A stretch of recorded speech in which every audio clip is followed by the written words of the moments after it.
Hello there, everybody. Hello, hello, hello, hello, hello, hello. Hey there. I hope you're all doing well tonight, and thank you so much for clicking on the video. So this is gonna be like another kind of useless / interesting facts that you don't really need to know, because I really enjoy that, and people seem to really enjoy it as well. So this one's more themed though. So I'm a massive history buff. I find like modern history especially to be super interesting. So I've compiled about 10 facts about World War One. That I don't know, you probably don't know, because I didn't know most of them going into it.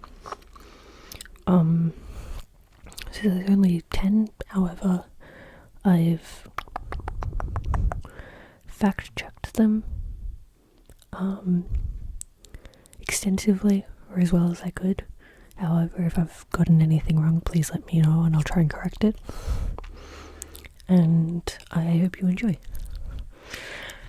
During World War One, British tanks were categorized as male or female. The British Mark I was either armed with guns or machine guns. So the male tanks were fitted with 2 6-pounder guns, whereas the female tanks were fitted with machine guns only. It wasn't rare for teenagers to lie about their age to enlist in the war. However, the youngest soldier in the British Army, that's known anyway, was named Sidney Lewis, who was only 12 years old when he enlisted in the East Surrey Regiment in 1915.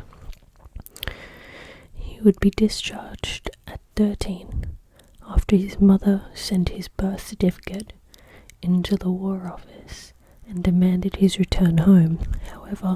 However, before he was discharged, he did fight in the Battle of the Somme, and was awarded the Victory Medal and the British War Medal. He apparently re-enlisted in 1918 and served with the Army of Occupation in Austria. However, if my maths hasn't failed me, he was only 15 in 1918, so I'm not really sure how he got 1 back in and 2 away from his mother, who, anyway.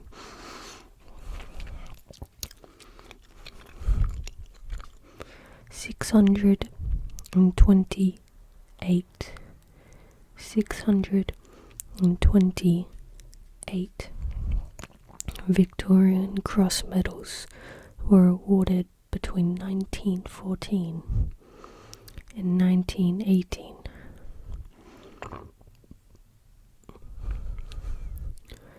The Victorian Cross is the most prestigious award of the British honours system, and it is awarded for valour in the presence of the enemy. This I find super interesting because only 1,358 VC medals have ever been awarded between the years of 1856 and 2022, with the last one being awarded in 2015. So nearly half of all the medals that have been awarded were awarded for acts that occurred during World War One. 12 million letters were delivered to the front lines every week.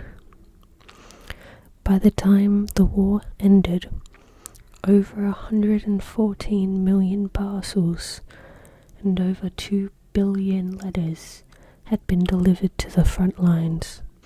On Christmas Day in 1914, there was a series of widespread and unofficial ceasefire along the Western Front. Over 100,000 troops stopped fighting, and both sides met in no man's land to converse and exchange gifts. Since the troops didn't have much in terms of what they could give, most gave food, tobacco, little souvenirs or photos of loved ones. In some areas, the truce lasted until New Year's Day. One of Australia's most famous soldiers of World War I was not an infantryman, nor did he even carry a weapon.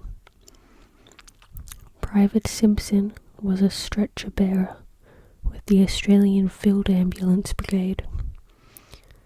He would use his donkey named Duffy to transport wounded soldiers back from the hills of Gallipoli to Anzac Cove. There were some detonations on the Western Front that were so loud the Prime Minister of England claimed that he could hear them from 140 miles away in London, which is about 225 kilometers.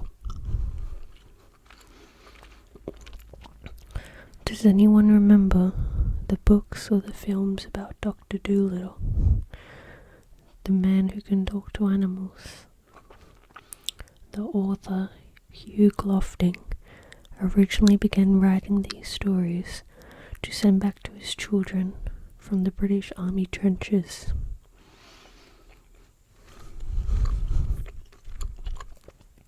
So this next one is a fact, but it's more of just a weird coincidence that I wanted to include because I thought it was interesting. But so what basically pulled the trigger of World War I starting was the assassination of Archduke Franz Ferdinand in June of 1914. He was in a car at the time, and the number plate of the car was AI118, which doesn't sound very interesting on its own. However, if you convert the I's to ones and pull the digits apart, it reads 11, 11, 18, which would be the date that the armistice was signed in France, the 11th of November, 1918.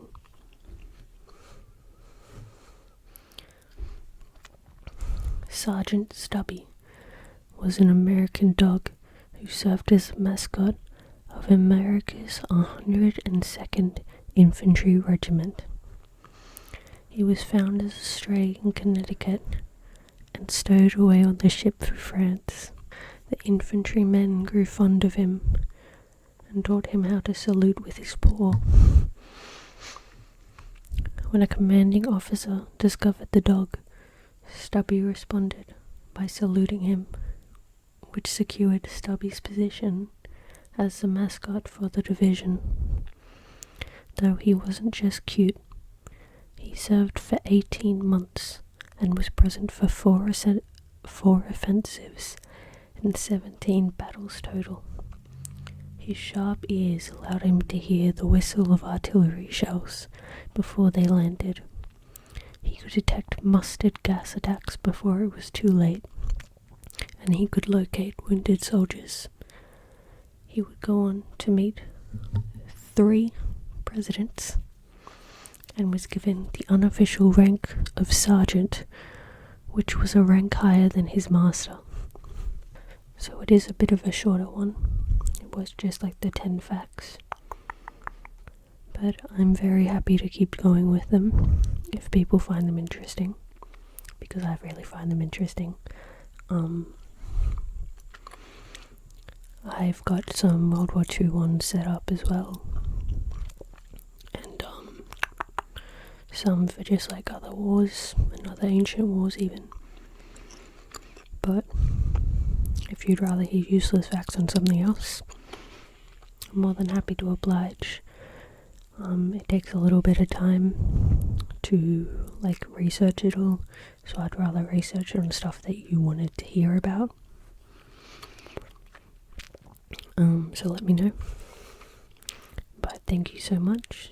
I think there are 35 subscribers now, which is insane, and I don't know, it might not seem like a lot to a lot of people, but it means a lot to me, so thank you so much.